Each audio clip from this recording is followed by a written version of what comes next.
Let's hit this Rogan bit, shall we? Because Mark Ruffalo fucking challenges Joe Rogan, and then TYT defends Rogan, bro. Goddamn, boss. The fuck are these guys doing, man? So first off, here's what Mark Ruffalo said. So Tennessee Holler says, it is insane, Joe Rogan, but you were warned repeatedly. Yet you helped get him elected and helped let this happen. It's good that you're speaking up, but please be honest with yourself about the role you played here, because we've seen a lot of these guys. Joe Rogan, I saw Mike Maslach from Logan Paul's buddy, who was also saying, oh, these immigration raids are getting a little severe. We have these guys who helped platform Trump, help get that motherfucker in office, and then they're like, now they're starting to have a conscience. And so Mark Ruffalo said, Dear Joe Rogan, it's a little late now to pretend like Project 2025 didn't exist and wasn't the playbook all along. You are either not that smart or not that dumb. It's hard to tell at this point. And that's fair, man, because, dude, we knew this shit, but it's like they just greased him in there. That's why, for that money, okay? They greased him in there for the money, money. Right? That's what it was about, dude. The money. Yeah, Rogan is a grifter. So that's the call out. And so let's watch this TYT bit, because now we're going to watch Cenk Uygur actually defend Joe Rogan. But again, before we get into this, let's not forget that Cenk Uygur also, like Anna, was part of this, saying there was no Project 2025. They were all aghast. They're calling, MAGA racist, calling out racism, or calling out their fascist, tendencies and all this shit. And now they're like, oh, fascism, oh, bad Trumpy, oh, but good Trumpy, worse Biden, right? So they're in on it too, man. All right, here we go. It's insane. Yeah. We were told there would be there's two things that are insane. One is the targeting of migrant workers, not cartel members, not gang members, not drug dealers, just construction workers showing up in construction sites and raiding them. Gardeners. Yeah. Like, really? Dude, the signs said mass deportations. Mass deportations. There aren't mass amounts of criminals, because the only crime they talked about the whole time was Laken Riley, right? So, like, who did they think they were going to grab? This is what fucking pisses me off, right? They're now playing dumb. Like, who did you think the mass deportations were going to be about there? Rogan, you fucking dumbass. Yeah. Like, really? You might hear that and think, oh, okay, good for Joe Rogan. But one progressive, political, engaged celebrity isn't buying it. While drawing praise from some, Joe Rogan's criticism of the Trump administration is triggering eye rolls from others. In response to an account sharing that video, Mark Ruffalo posted, Dear Joe Rogan, it's a little late now to pretend like Project 2025 didn't exist and wasn't the playbook all along. You are either not that smart or not that dumb. It's hard to tell at this point. And while Project 2025 didn't explicitly call for rounding up day laborers and construction workers, it did call for expedited removals, which many warned would violate due process, and called for the canceling of many different legal statuses to make lawful residents eligible for deportation. From there, many argue that this was the inevitable result. Calling for an increased level of deportations would result in things like this. But Cenk, what do you make of Ruffalo's response here? Is this right? Is this the right tone? How should he respond to somebody like Rogan criticizing the Trump administration? Well, we're going to ask you guys, but I'm going to taint the jury pool here by telling you my opinion. Anyways, when Rogan turns against Trump's immigration policy, we should A, commend him for turning around, B, criticize him for getting it wrong, C, neither. Now, you know that Cenk is going to be like, oh, we need to commend him and for coming around.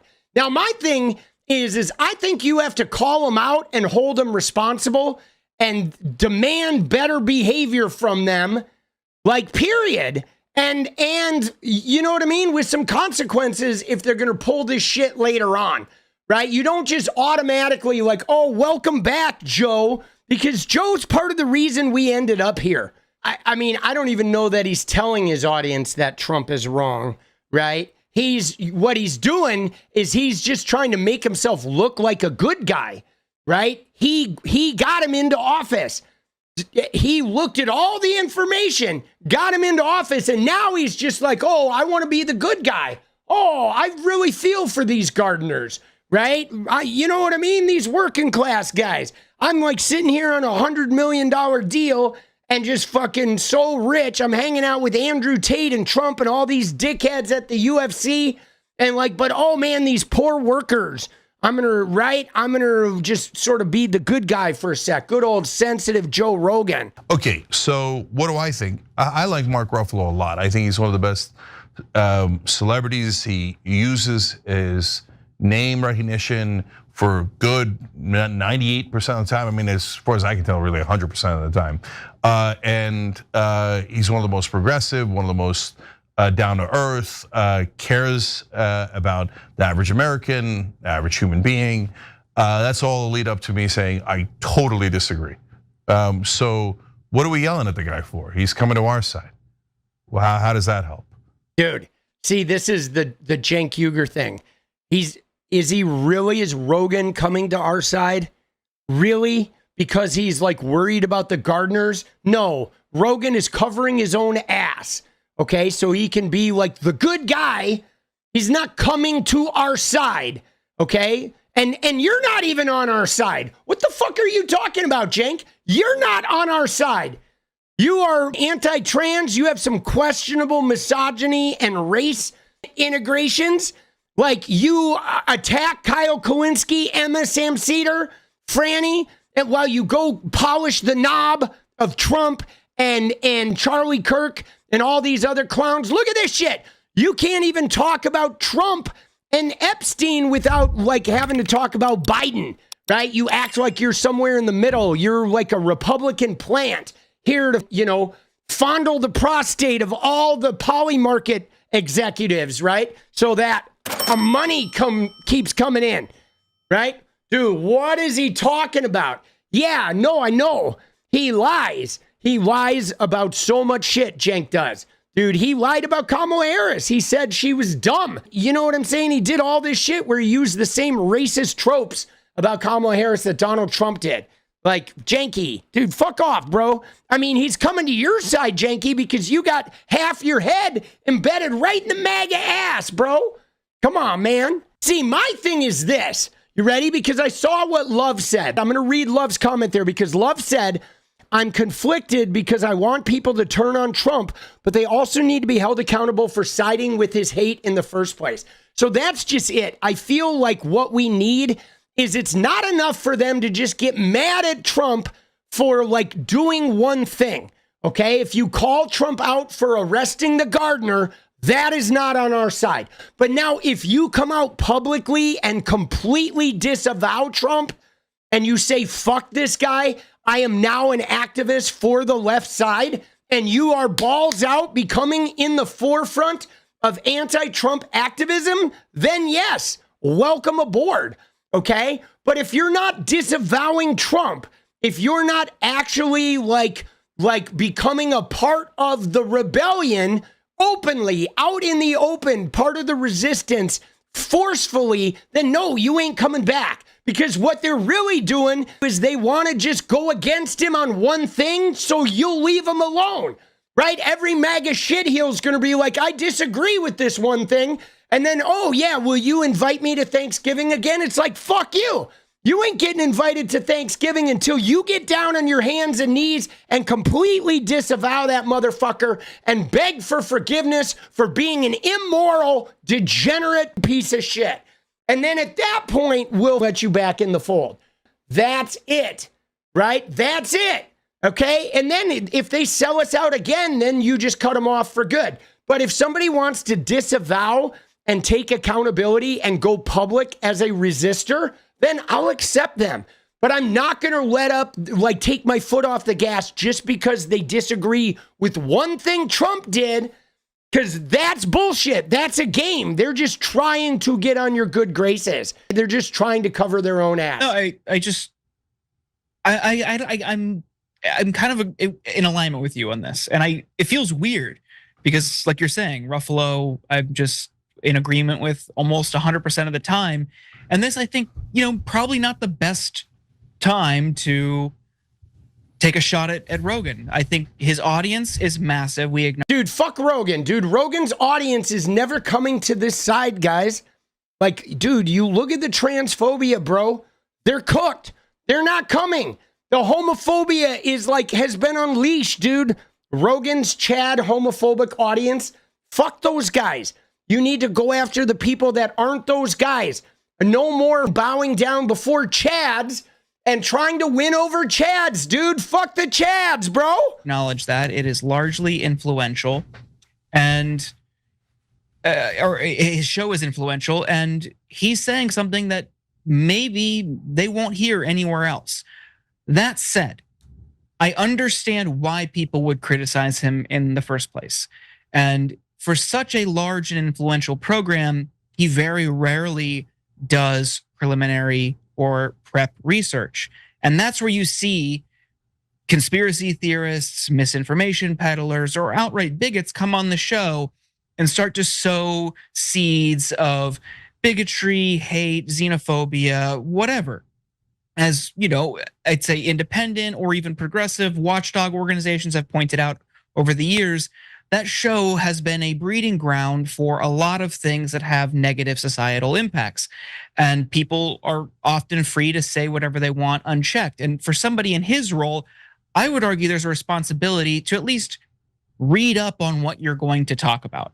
So as he endorsed Trump in the run up to the 2024 election, I think when you have a show that big, you can't just chalk it up to like, oh, I'm just having conversations. I'm just listening.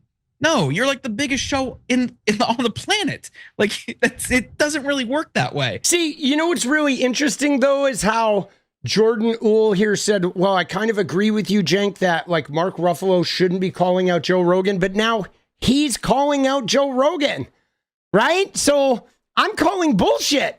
He's calling out Joe Rogan, dude. Right here he is. So you agree with Mark Ruffalo, right? He's basically called out Joe Rogan for not doing any research before his shows, so conspiracy theories propagate, and then Joe Rogan for irresponsibly using his platform by like saying, oh, I'm just talking when real shit is on the line. Okay, that he's got a massive audience with a massive reach, that you have to use that responsibly. If your voice can influence 100 million people, you got to make sure you're not going to direct him to the guy who's going to fucking destroy the Constitution, right? Or you got to at least offer some sense of fairness and not just like, bring on all this shit that like, spreads one point of view and then later be like, oh, I'm just talking. Like, I don't necessarily agree with that. Like, you do have a responsibility to respect the power that you hold, Like, you have a responsibility to think through what you're going to say, who you're going to endorse, the impact of that. But then I go back to that said, look, he's criticizing Trump. Very few people are doing that. Very few people are breaking with Trump on these types of things. And the ones that do are being met with criticism from within their own ranks. So it is interesting to see who's willing to speak out and who isn't. See, here's what I don't get. This idea that we need to be nice to Joe Rogan, so maybe Joe Rogan says to vote for us. But like, really? Is that how we want to play it? You know what I'm saying? Because that gives Joe Rogan the power to then extract things from us, right? Like, why are we trying to buy Joe Rogan? I mean, I don't even know how much, like, the funny thing about it is I believe on the surface, if we were to look at it, that Joe Rogan is more woke than his audience. I bet, okay? Because he's not fucking stupid, But the thing about it is, if he's woker than his audience, he's never going to play that because he knows his audience is not woke. And so he's always going to play to his audience the way men do. You know what I'm saying? Men do, right? A man, you have a guy who's totally nice and respectful. He goes out with 10 guys and he's talking shit about the waitress's ass. Why? Because he's trying to be the cool guy for the boys. A lot of men do that. A lot of nice, considerate men go and hang out with other dudes and they turn into performers trying to win the adoration of other men, trying to be accepted by them, especially if those men are rejecting them. Now, men with a deep sense of integrity don't do that, but a lot of men do. I've seen a lot of guys do that shit. It's a real fucking problem. And so Joe Rogan's audience now are these meat-headed Tate stands, Trumpies, Dana White people. He's not going to turn them away. I don't think he's going to make it his mission to turn them around. I think he's going to take the path of least resistance while also trying to look like a good guy. If other people are saying, hey man, this immigration shit's extreme, Joe Rogan's going to say, hey man, some of this immigration shit is extreme. But he's not really calling out Trump. He's not going and having a meeting with Trump to go talk to him about, you know what, Trump? I think this immigration shit is really, like, he should have Trump on there and say, look, man, I think your immigration is too fucking intense, bro.